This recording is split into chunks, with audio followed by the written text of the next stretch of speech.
En Europa, una vez creímos sinceramente que habíamos aprendido las lecciones del pasado. Nunca más apoyaríamos un genocidio. Nunca más apoyaríamos una guerra en este continente. Y sin embargo, aquí estamos, en el lado perdedor de una guerra por poderes de la OTAN en el este, un genocidio en Gaza y mucho más. Para hablar de lo que salió mal a nivel mental, nos acompaña el Dr. Hans-Georg Müller, profesor de Filosofía del Pensamiento Social y Político en la Universidad de Macao y presentador del canal de YouTube Carefree Wondering. Hans-Georg, bienvenido. Muchas gracias, Pascal, por invitarme. Bueno, gracias por decir que sí. También debería añadir que has publicado varios vídeos maravillosos, uno de ellos sobre la Alemania aterradora y la propaganda que está arrasando allí en este momento, así como algunos de los rasgos de la sociedad actual. ¿Podríamos empezar quizá por eso? Especialmente con esta cuestión que ya he tratado con otros invitados aquí, que ahora la palabra Verstehen, en alemán, comprensión, ha adquirido un significado negativo. Ser un Putin-Versteher, alguien que comprende a Putin, se considera ahora algo negativo. Y vemos que esto también se ha trasladado a Hamas y a otros llamados enemigos de Occidente.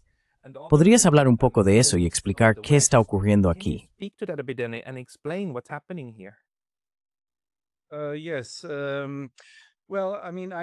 Sí, bueno, quiero decir, noté este cambio especialmente con respecto a China, porque enseño en Macao, una región administrativa especial de China, bastante autónoma, pero que sigue siendo parte de China.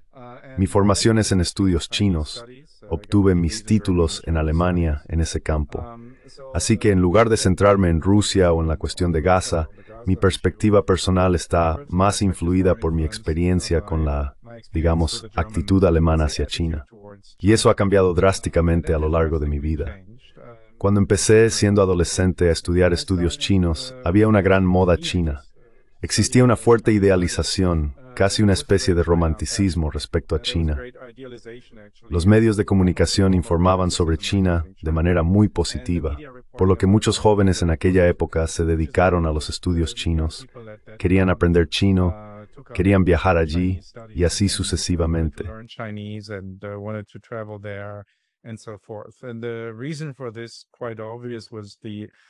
Y la razón de esto, bastante evidente, fue la política de reforma y apertura que comenzó bajo Deng Xiaoping a finales de los años 70 y que seguía desarrollándose en los 80. Así que la imagen de China que se mostraba en los medios y que también contaba con apoyo político era, digamos, muy favorable a ese proceso de liberalización que tenía lugar en China. Con los años, eso fue cambiando gradualmente, pero el giro se ha acelerado.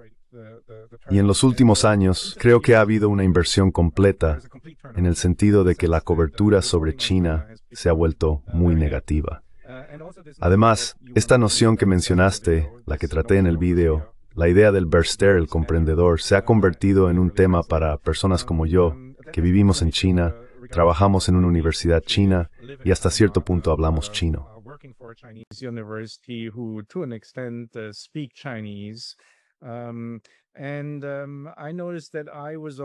Y me di cuenta de que también se me había etiquetado de forma explícita o implícita como Versteher, y eso ahora tenía una connotación negativa. Así que, en cierto modo, había una experiencia personal detrás de todo esto, ¿verdad?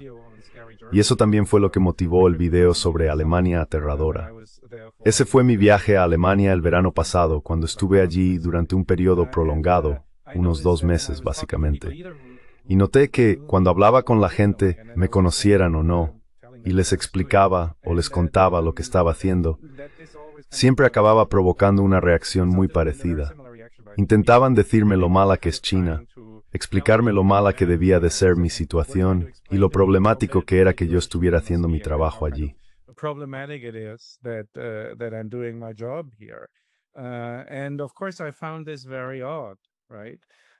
Y por supuesto me pareció algo muy extraño, ¿verdad? Porque mi impresión era que cuanto menos sabía la gente realmente sobre China, más se sentían de algún modo con derecho a darme lecciones al respecto. Mientras que las personas que tienen experiencia en China, o que conocen mejor el país, muchas personas lo conocen y lo entienden mejor que yo, esas personas tienden a no darme lecciones sobre cómo es vivir allí. Así que es una situación un tanto absurda que ahora, en el discurso público, cuanto más lejos estás de China, paradójicamente, más autoridad es de eso para opinar sobre ella.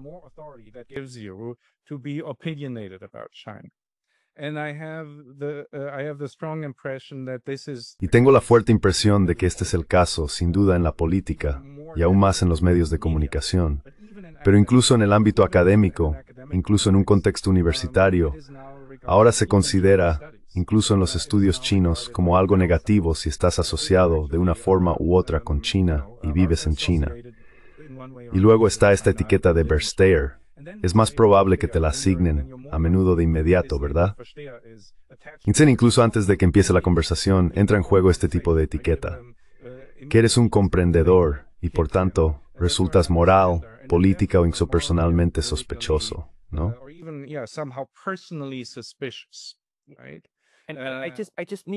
Y solo necesito para que la gente lo entienda en inglés. Understander, tal como se usa en alemán, en realidad significa alguien que disculpa, ¿verdad? La palabra mezcla disculpar o justificar con entender.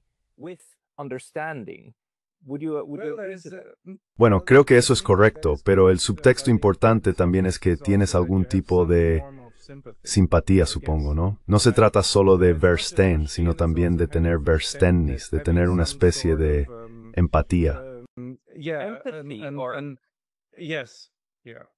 Sí. En realidad, ves o tienes un punto de vista similar al del tema del que estás hablando, así que puedes ponerte en el lugar del otro. Y eso se considera una acusación. Exacto. Ahora es algo negativo.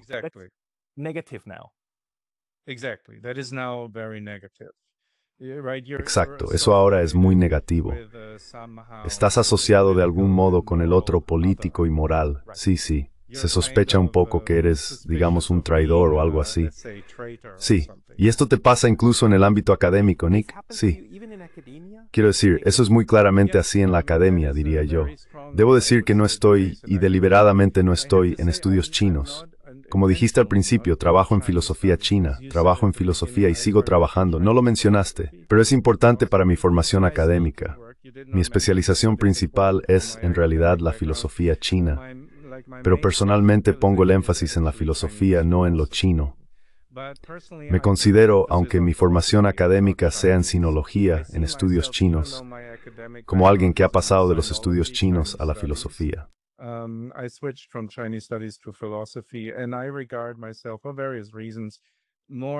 Y por varias razones me considero más filósofo que sinólogo. Pero sí, soy, no sé, quizá un 30 o 40% sinólogo y trabajo en China. Y sí, incluso en el ámbito académico hay una fuerte presión, por lo que puedo percibir. Todavía mantengo cierto contacto con la sinología alemana, aunque esos contactos ya no son muy estrechos.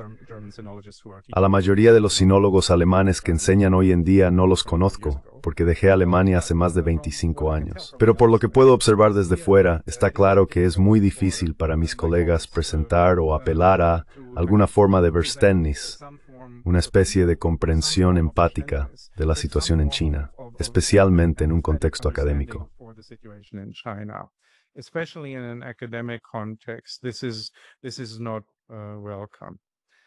Esto no es bien recibido.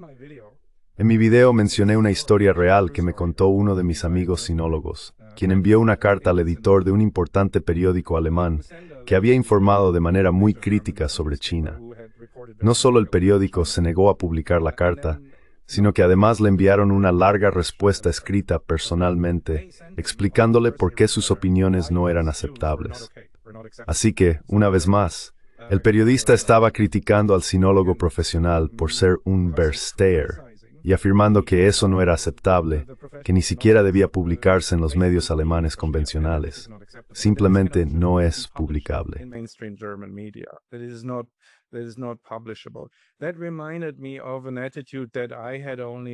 Eso me recordó a una actitud que solo había conocido en la antigua Alemania del Este comunista, o, en ese sentido, en países como China, donde las personas con opiniones disidentes en el ámbito académico no necesariamente serían despedidas o encarceladas. No creo que, salvo en periodos muy radicales, eso soliera ocurrir. Lo que ocurría era algo exactamente como lo que le pasó a mi colega y amigo en Alemania. Las autoridades políticas, de algún modo, te decían que estabas equivocado y que deberías, ya sabes, cambiar de actitud. ¿Cómo podríamos traducir eso al inglés? Ese tipo de...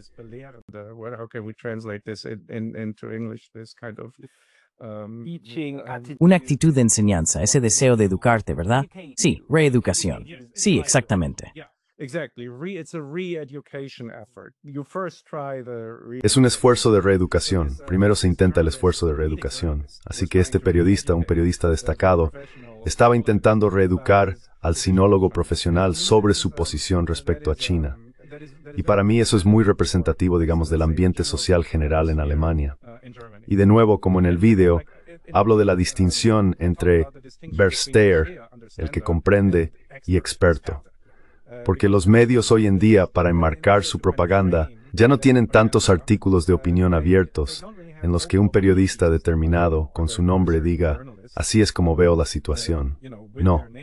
La propaganda ahora funciona de otra manera. Los medios siempre se refieren a esos expertos que a menudo no son nombrados. A veces se les nombra, pero muchas veces no, ¿verdad?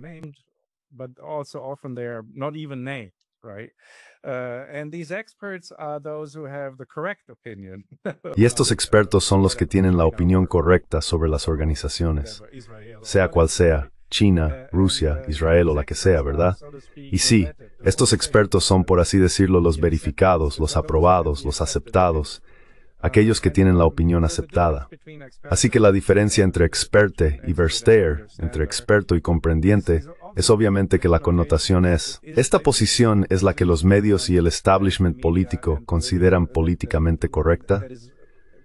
Los medios entonces le ponen la etiqueta de que esta es la opinión políticamente y moralmente correcta. Así que los expertos siempre tienen la opinión políticamente y moralmente correcta, mientras que si alguien es un comprendiente, eso indica que tiene la opinión políticamente y moralmente incorrecta, y no deberías escucharlo.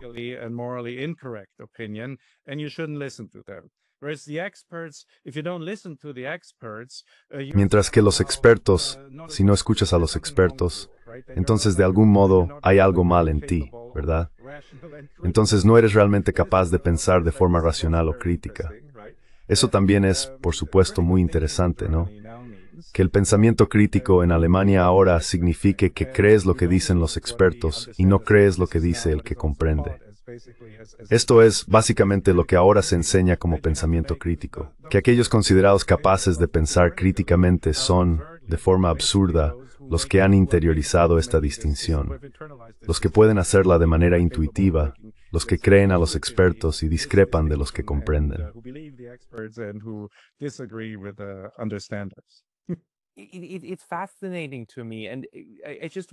Me resulta fascinante, y me pregunto, ¿dónde entra aquí la necesidad de oposición? No de oposición. ¿Dónde entra la necesidad de tener opiniones negativas? Porque tenemos... Esto es muy interesante, ¿verdad? Llevo viviendo en Japón más de 10 años y trabajo en una universidad japonesa, y me ocurre muy raramente que alguien en Europa intente explicarme Japón. En realidad escuchan, quieren saber más cómo funciona Japón. No hacen eso. No tengo esa experiencia. En cambio, tú, que trabajas en un país con muchas opiniones negativas asociadas en Europa, recibes constantemente lecciones sobre cómo deberías ver el país en el que vives. Entonces, ¿por qué cuando tenemos opiniones positivas sobre otro país, no hacemos lo mismo?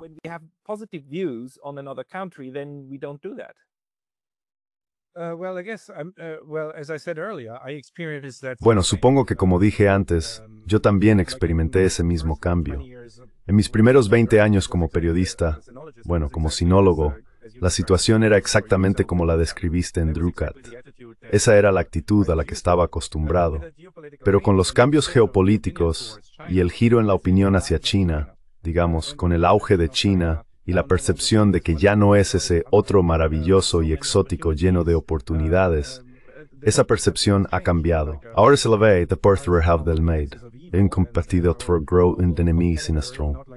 Sí, ese es claramente el contexto en el que ha ocurrido todo esto.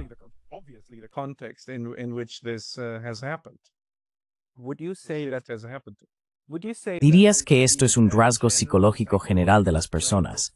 Quiero decir, ¿te ocurre también a la inversa? Por ejemplo, los chinos intentan explicarte todo lo que está mal con Alemania. ¿O es este un fenómeno particularmente europeo, o quizá incluso de habla alemana, que simplemente creemos que entendemos todo mejor que los demás? Um, I wouldn't say that it's a particular German phenomenon. No diría que sea un fenómeno específicamente alemán, pero sí que es particularmente fuerte en Alemania. Hay varios aspectos en ello.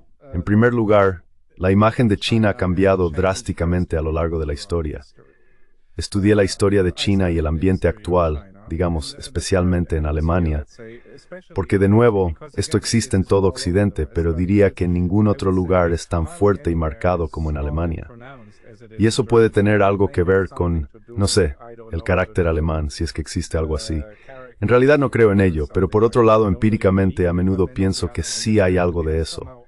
En cualquier caso, esta actitud negativa hacia China no es nada nuevo, por desgracia.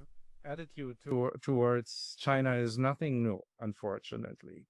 The Western attitude against China was very strong. La actitud occidental hacia China fue históricamente muy fuerte. Por ejemplo, durante la década de 1840, en las guerras del opio. Una de mis novelas favoritas, escrita por el autor hongkonés Timothy Moe, se titula An Insular Possession. Creo que es una de las mejores novelas jamás escritas. Trata sobre Macao y el periodo de las guerras del opio, cuando se fundó Hong Kong y los británicos se trasladaron de Macao a Hong Kong, tomándola como parte de su expansión colonial. Una parte de la trama trata sobre el periodismo. Algunas secciones de la novela recrean los artículos periodísticos escritos por británicos y estadounidenses sobre China y están llenos de odio y racismo. Básicamente promueven la guerra del opio. And they are basically promoting the opium war. And the kind of rhetoric I hear in the media. El tipo de retórica que escucho en los medios hoy en día me recuerda a lo que conozco de esa novela. De hecho, conozco al autor. Tuve el honor de conocerlo una vez aquí en Macao. Sé que hizo un trabajo muy minucioso al reconstruir el lenguaje mediático de aquella época. Así que siempre pienso en esa novela ahora cuando leo algo, lo cual en realidad me resulta personalmente difícil. Me cuesta mucho leer los medios alemanes sobre China porque ese tipo de odio sutil y de propaganda sutil me resulta psicológicamente difícil de soportar. Sí, así que básicamente solo puedo leer unas pocas frases o ver las noticias quizá durante un minuto y luego tengo que apagarlo. Y eso me recuerda a aquel primer periodo. So that reminds me of this first period. And then the second period, of course, then Germany is now involved. Y luego el segundo periodo, por supuesto, cuando Alemania estuvo involucrada, fue el levantamiento de los Boxers alrededor de 1900. Se enviaron soldados alemanes allí y tenemos la famosa Hunnenrede, el discurso de los hunos del emperador alemán, el Kaiser Guillermo, quien animó a los soldados alemanes a ir a China y matar a los chinos para que ningún chino se atreviera jamás a, ya sabes, mirar con lujo a un alemán otra vez. Exactamente, sí. Así que, de nuevo, este discurso, que en realidad ya no forma parte de la memoria colectiva en Alemania, a diferencia, ya sabes, del periodo nazi, muestra que la memoria histórica colectiva alemana está muy centrada en un periodo muy corto de la historia alemana, aunque habría muchos otros periodos en los que también podrían encontrarse, en realidad, ejemplos no tan diferentes de las actitudes alemanas hacia otros pueblos del mundo.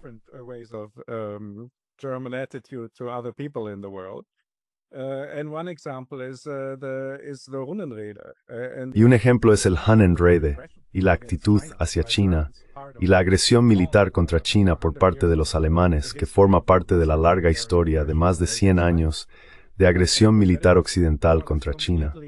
Y por supuesto eso también es, más o menos, completamente ignorado por los expertos. Si lo señalas, te conviertes en un Versteher, un entendedor.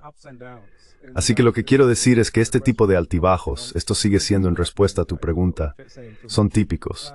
Y además se han escrito libros sobre ello.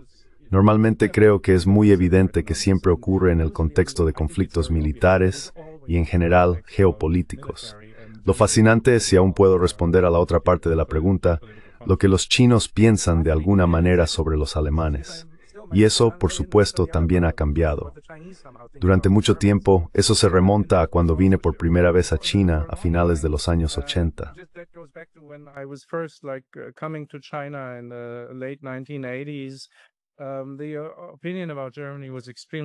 La opinión sobre Alemania era extremadamente positiva. Eso incluso se extendía a Hitler, ¿verdad? Alemania estaba asociada, para la persona china promedio, esto es lo que se oía, con un país muy fuerte. Al principio eran muy fuertes bajo Hitler, y luego fueron muy fuertes después de la guerra, desarrollando esa economía maravillosa. Y siempre han sido, ya sabes, el pueblo de los Dichter und Denker, los poetas y filósofos. Así que existía una imagen completamente acrítica y abrumadoramente positiva de Alemania. Se la consideraba una de las naciones más grandes de todas, y eso tuvo un efecto muy duradero. And that had a very long effect, right? Like in Chinese also, as part of the economic. En China, como parte del desarrollo económico desde la década de 1980, ha existido una fuerte, digamos, obsesión por las marcas extranjeras. Afortunadamente, creo que eso está cambiando ahora, y es un buen avance. Por supuesto, Alemania como marca, tanto en el sentido metafórico como en el literal, muchos productos llevaban la etiqueta Made in Germany.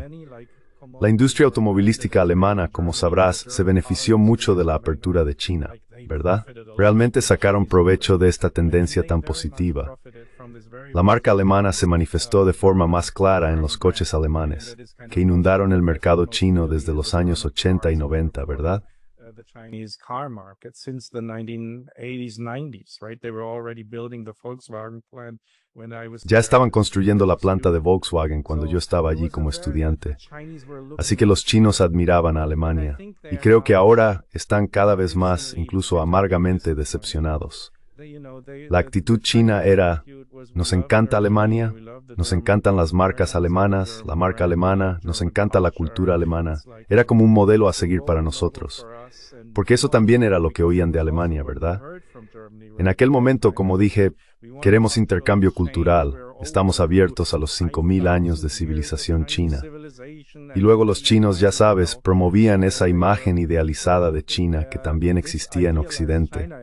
Los chinos de algún modo interiorizaron eso y luego reproyectaban esa imagen positiva de China de nuevo hacia Alemania y así sucesivamente. Positive Chinese image to Germany and whatever. We're opening the Confucius Institutes everywhere. Estábamos abriendo la puerta, los institutos Confucio, por todas partes, para, ya sabes, promover la cultura china. Pero eso ha cambiado. Ahora los institutos Confucio también se consideran algo malo, incluso perverso. Como sabes, la gente dice que se crearon porque los chinos quieren difundir su propaganda e influencia. Muchos de ellos han sido cerrados en Alemania. Creo que los chinos ahora se están dando cuenta de que su simpatía hacia Alemania no fue realmente correspondida. Su amor por Alemania no fue recibido con amor por China, sino todo lo contrario. Así que sí, los chinos ahora se sienten cada vez más ambivalentes respecto a Alemania. Esa es mi percepción. Increasingly ambivalent about Germany. That's my perception. I see. Thanks for this. Ya veo. Gracias por esto. Quizás solo brevemente. Una de las cosas que todavía me pregunto sobre esta cuestión del entendedor es si tiene alguna raíz en tradiciones más antiguas, quizá incluso no alemanas. Porque si no recuerdo mal, y estudié la carrera de filosofía, una de las mayores disputas filosóficas en la antigua Grecia fue entre los platónicos, la escuela de Sócrates y los sofistas. Acusar a alguien de sofistería es una acusación grave. Estás usando las herramientas de los sofistas, es decir, retuerces los argumentos para que sigan sonando lógicos, pero en el fondo fallan por completo, y básicamente eres un fraude. ¿Ves alguna conexión histórica con esa tradición? Conjecture there with this tradition? Well, yes, generally I think you're correct, right? Bueno, sí. En general creo que tienes razón, ¿no? Quiero decir, lo habitual es que el oponente intelectual siempre sea, ya sabes, deslegitimado. Y esa deslegitimación suele tener un trasfondo moral. Exacto. Así que además, la crítica al sofismo es que son como filósofos falsos, vendidos. No son verdaderos filósofos, solo lo hacen por dinero. Eso es lo que se encuentra en los diálogos de Platón. Esa suele ser la acusación. Así que sí, son filósofos falsos, los filósofos vendidos. Y de algún modo tienes razón. Sellout philosophers, and somehow you're correct. This pattern is there, right? Este patrón existe, ¿verdad? Si dices que alguien es un ftón, un entendedor, el subtexto, también en lo que a mí respecta, es, sí, ya sabes que me paga el gobierno chino, que trabajo para los chinos. Ese es el tema de la traición del que hablé antes, ¿verdad? Soy un traidor no solo a Alemania, también soy un traidor a la Academia Alemana porque, exactamente como dijiste, estoy comprado por los chinos y por lo tanto estoy socavando, estoy subvirtiendo la verdadera sinología alemana. Así que sí, estoy de acuerdo. Synology. So yes, that is I agree with you. That is basically a very similar pattern to Básicamente es un patrón muy similar al que describiste sobre Grecia. Lo que aún no he dicho, aunque lo he insinuado, es que en este caso en particular tiene que ver con lo que llamo el principio del paria. En cierto momento, la actitud hacia China y Rusia, y más hacia Rusia que hacia China, cambió hasta verlas como parias. Antes era muy diferente. También hablo de eso en el video. Cuando yo crecía en los años 70, había un conflicto muy fuerte, la Guerra Fría, en la mitad alemana y en mitad rusos.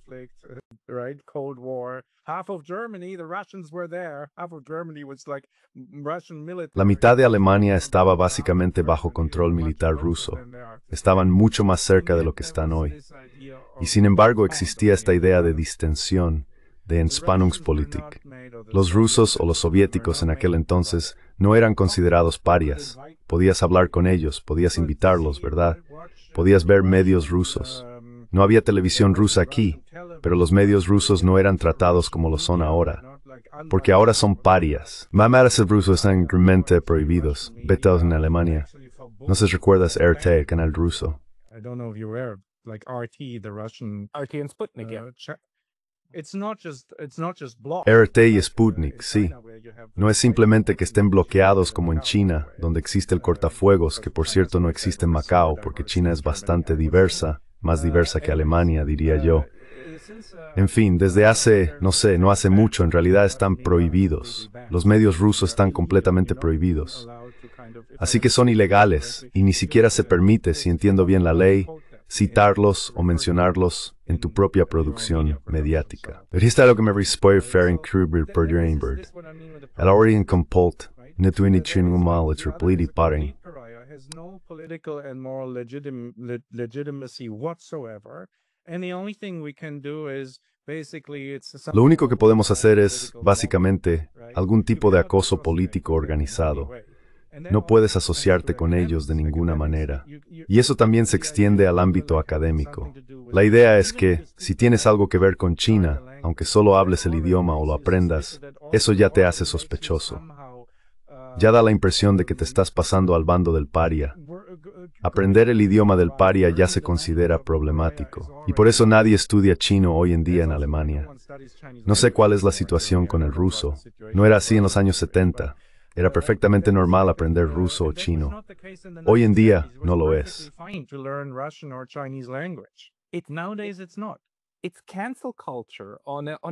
Es la cultura de la cancelación a nivel nacional. Cancelamos a Rusia, cancelamos a China. Si te atreves a infringir la cancelación, bueno, querido, vas a tener que aprender una lección, ¿verdad? Lo cual es fascinante, sin embargo, porque significa que hicimos lo contrario, ¿no? Estamos prohibiendo el verdadero esfuerzo de comprender adecuadamente.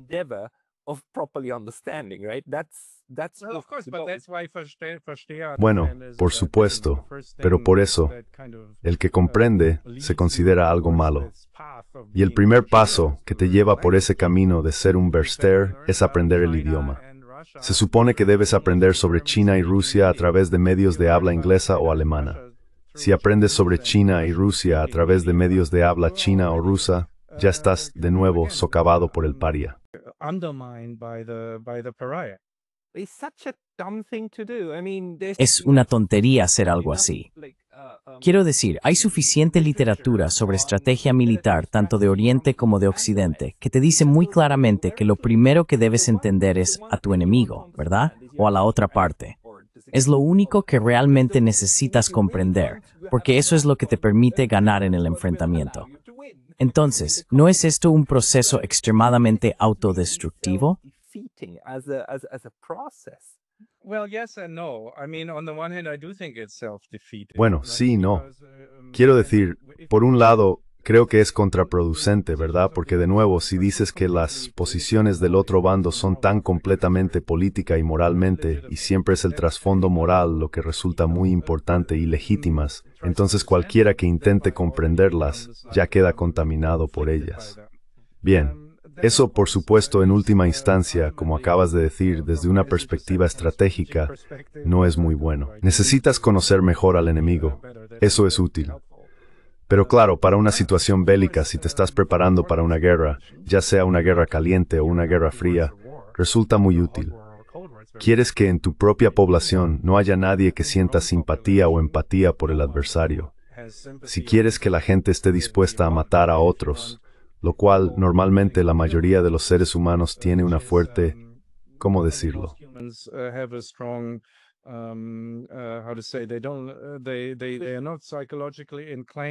No están inclinados psicológicamente. Tienen Hemmungen. ¿Cuál es esa palabra en inglés? No están inclinados a matar a otros. Tienen vacilación. Es necesario superar una barrera psicológica bastante alta para estar dispuesto a matar a otros. Y se han hecho estudios sobre esto. Entonces, ¿cómo se logra? Minimizar todas las formas de verständnis hacia el otro. Minimizar todas las formas de comprensión o empatía con el otro. Así que, si te estás preparando para la guerra, eso resulta muy útil. Y esta interiorización es muy importante, no solo para el soldado, sino también para las personas en el poder, para los periodistas, los académicos y los políticos. Probablemente sea más importante que entre estas personas exista ese tipo de disposición a negar, una vez más, la legitimidad moral del otro.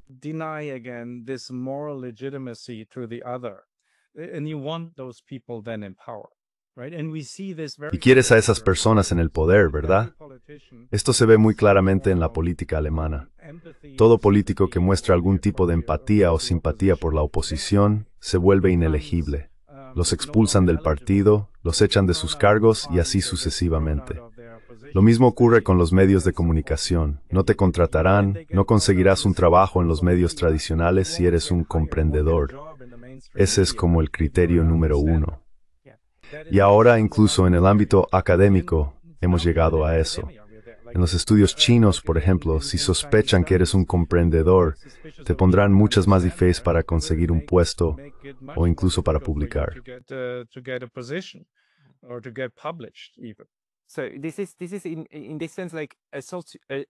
Así que esto es, en este sentido, como un mecanismo sociológico que estamos viendo desarrollarse, que luego crea un grupo epistémico homogéneo, ¿verdad? Un grupo que entiende o percibe al enemigo de la misma manera, y de ese modo se crea el grupo necesario para superar la inercia.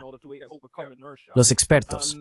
Ellos son los expertos. No es tanto una pregunta, sino más bien un comentario. Algunas partes del Estamento de Defensa Europeo hablan abiertamente de esto. La OTAN habla abiertamente de la necesidad de una percepción común de la amenaza.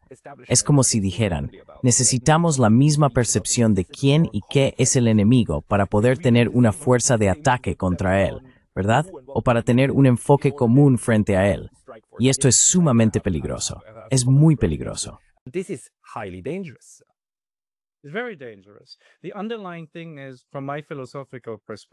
Lo fundamental, desde mi perspectiva filosófica, es el peligro de la moralización extrema, que vemos tradicionalmente. Esto ya lo tuvimos en la religión, ¿verdad? Desde la Edad Media hasta el siglo XX, o incluso remontándonos a la guerra del opio y la rebelión de los Boxers, la religión seguía siendo un tema importante. Luchabas contra los paganos. Y esa era una de las principales razones por las que podías matarlos, porque eran paganos, ¿no? Y de algún modo se resistían a la cristianización. Ese fue uno de muchos factores, pero fue un factor importante que los legitimaba, o más bien los deslegitimaba, moralmente en una escala religiosa.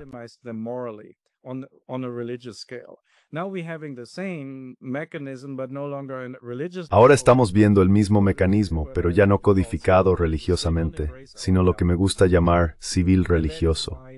No adoptan nuestros valores y por eso carecen de legitimidad moral. Simplemente no entienden nuestros valores, ¿verdad? Lo intentamos, ya sabes, les ofrecimos, les explicamos nuestros valores, que son claramente superiores a los suyos.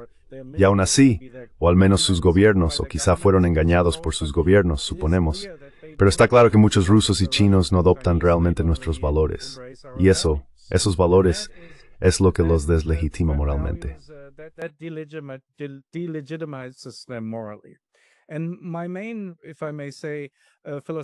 Y mi principal formación, si puedo decirlo así, filosófica, está en la filosofía china y el taoísmo, y en el teórico social alemán Niklas Luhmann. Y para ambos, junto con otros filósofos como Nietzsche, diría que comparten un fuerte enfoque, aunque, por supuesto, estén históricamente completamente separados y sean muy distintos entre sí. Tanto el taoísmo como Luhmann subrayan los peligros de la moralidad y el carácter tóxico, realmente venenoso, de la moralización. Y Luhmann afirma que la moralidad y la moralización son la sentencia de muerte para la democracia.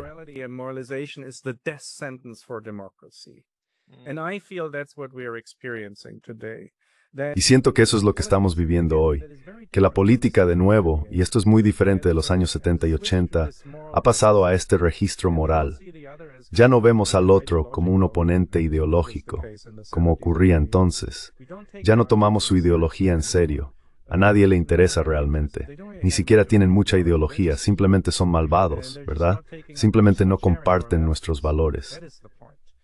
Ese es el punto, ¿no? Y tenemos la Verticaleite Außenpolitik, la política exterior guiada por valores. Y eso, diría, es el camino hacia la guerra y la militarización. Y siempre lo ha sido. Una tendencia hacia lo religioso, básicamente una forma religiosa de ver el mundo. Religión civil, porque está secularizada.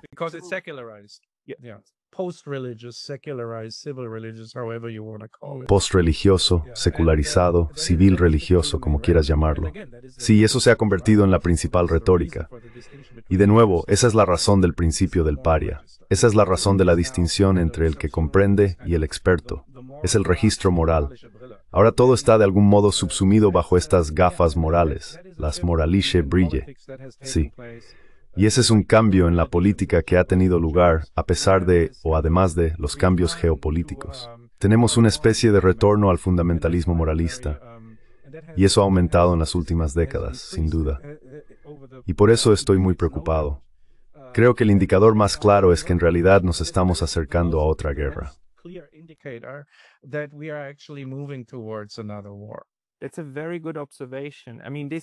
Es una observación muy buena. Quiero decir, esto también explica, al menos dentro de este marco, por qué tenemos esa enorme diferencia y cambio. Desde la Ostpolitik de Willy Brandt, que era un enfoque pragmático, era pragmatismo, ¿verdad?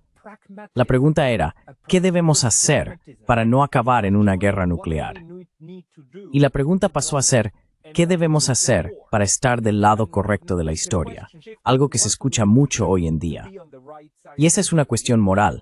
¿Qué debemos hacer para ser buenos frente a qué debemos hacer para evitar malas consecuencias?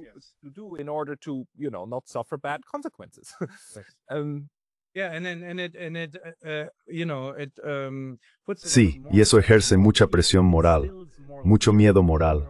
Infunde miedo moral en tu propia población. Y de nuevo, ese miedo moral está vinculado a tus perspectivas profesionales. Exacto. Entiendes que si no compartes, digamos, la visión completamente ilegítima del otro, entonces pierdes tu propia credibilidad moral, lo que se convierte en un gran problema profesional para ti.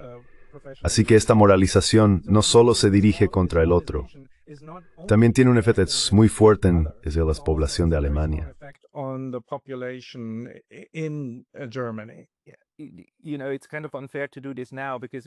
Sabes, es un poco injusto sacar este tema ahora porque solo nos quedan unos 15 minutos más o menos. Pero el segundo tema que mencionaste y que necesita explorarse en relación con Alemania Es ese orgullo de culpa. Y ese punto de que los alemanes, para mí, parecen casi obsesionados con no estar otra vez en el lado equivocado de la historia. Está tan interiorizado que el periodo de Hitler fue total y absolutamente erróneo y que nunca debe repetirse. Por lo tanto, resulta extraño. Por lo tanto, debemos apoyar a Israel, pase lo que pase, incluso si eso significa un genocidio contra los palestinos. Entonces, ¿podrías hablar un poco sobre eso?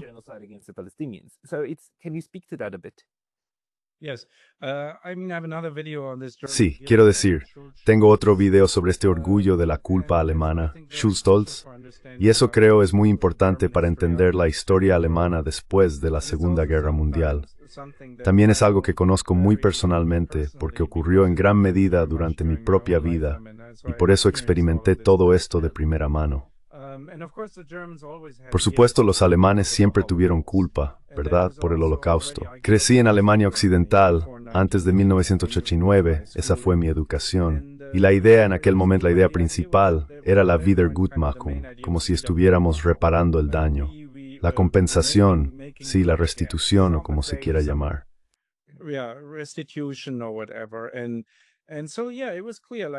Y así que sí, estaba claro, como que tenemos esta terrible culpa y somos culpables. Y sí, simplemente tenemos que, por así decirlo, hacer panecillos pequeños. Tenemos que ser algo modestos, ya sabes. No reforzamos nuestro ejército, no abrimos mucho la boca, nos mantenemos callados y tranquilos, no queremos convertirnos en una potencia internacional. Simplemente, ya sabes, pagamos algo de dinero a Israel y decimos perdón, perdón, perdón, y luego, con suerte, algún día todo estará bien otra vez. Todo estará bien, y podremos empezar de nuevo. Y por supuesto, en Alemania del Este fue muy diferente. La Alemania comunista se llamó antifascista, así que realmente no se consideraban los culpables, sino aquellos que se habían opuesto, lo cual era cierto.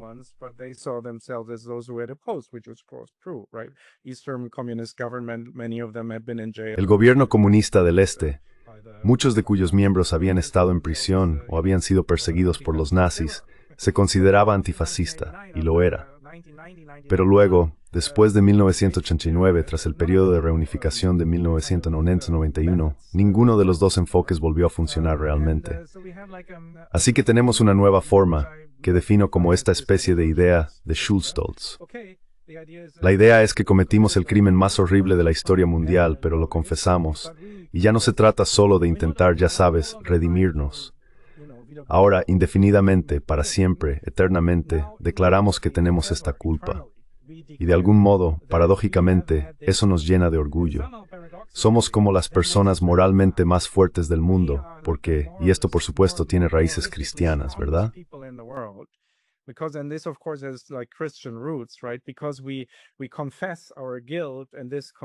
Porque confesamos nuestra culpa, y esta confesión de algún modo nos absuelve moralmente, se convierte en una confesión interminable, ¿verdad?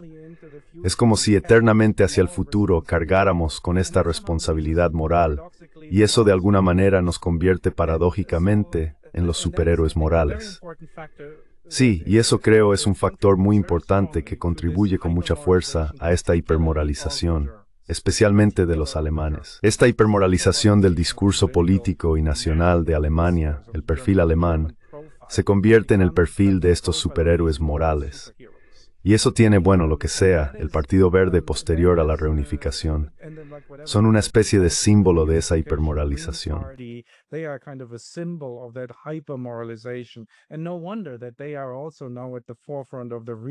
Y no es de extrañar que ahora estén a la vanguardia de la remilitarización de Alemania, ¿verdad? Así que en realidad la parte más importante del término orgullo de culpa es el orgullo, no la culpa. La culpa siempre estuvo ahí, Jim, pero no este orgullo inmenso. Este tipo de orgullo moral y esta sensación de, yo lo llamaría, un complejo de superioridad, ¿no? Y así sí, incluso los japoneses, ellos realmente no confesaron su culpa por la Segunda Guerra Mundial. Así que eso los hace inferiores a nosotros, los alemanes, ¿verdad? Pero por supuesto, todos los demás, nadie más realmente confesó como lo hicimos nosotros. Así que de algún modo, nadie más tiene esta superioridad moral tanto como los alemanes. that is kind of a very interesting kind of political Diría que es un fenómeno político y general muy interesante, porque se ha convertido en algo así como una cuestión de identidad nacional. En Alemania lo llamamos Erinnerungskultur. Ese es el término oficial, la cultura de la memoria o cultura del recuerdo. Y es como la religión de Estado alemana. Se enseña en las escuelas, en los medios, en todas partes. Todos los monumentos tratan de esto. Así que, en fin, otras naciones tienen su propio mito nacional y su propia ideología nacional. La ideología nacional alemana se construye sobre esta Erinnerungskultur, esta cultura del recuerdo, y es el caldo de cultivo de ese orgullo de la culpa, de nuevo, con el énfasis en el orgullo.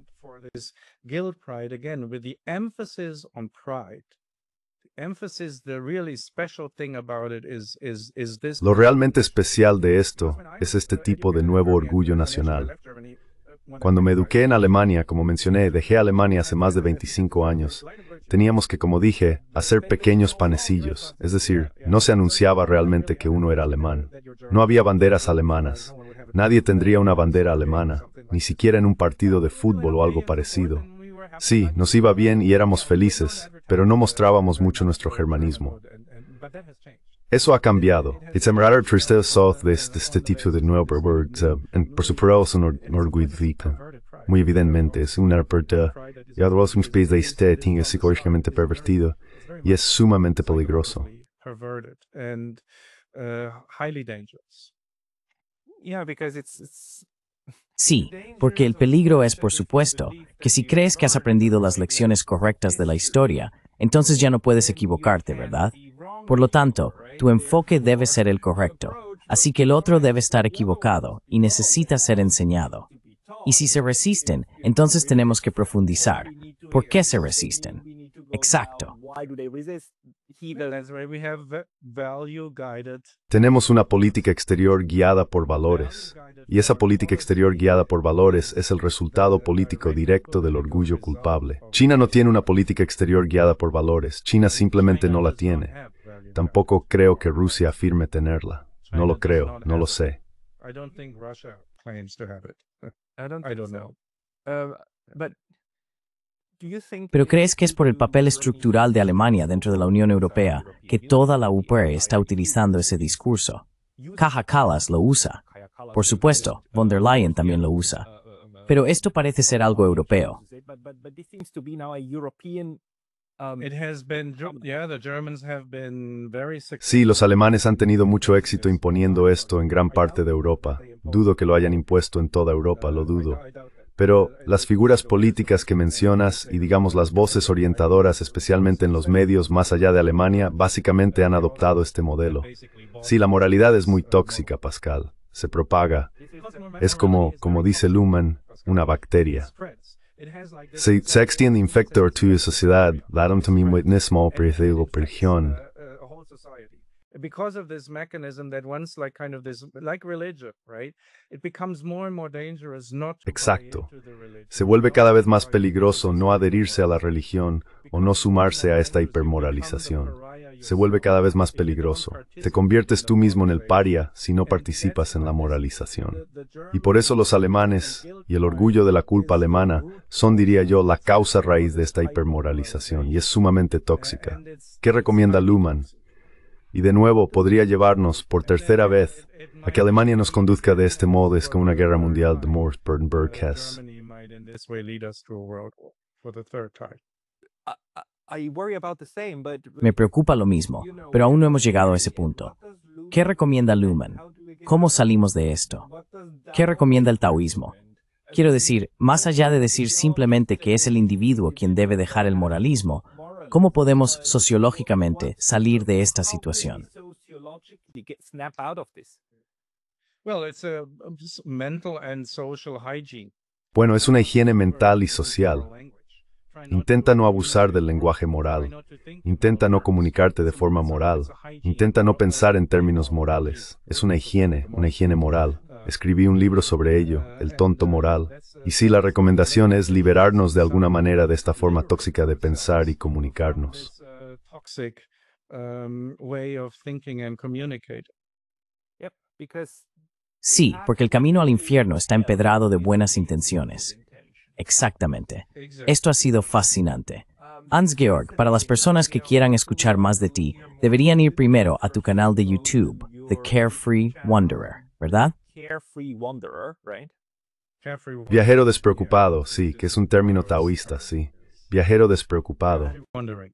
Do you have an ¿Tienes otro lugar donde publiques regularmente, donde la gente pueda encontrarte? and find you?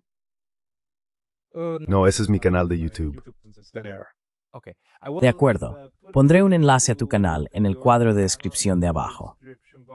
Hans-Georg Müller, muchas gracias por tu tiempo hoy. very much for your time today. Thank you. Muchas gracias, gracias.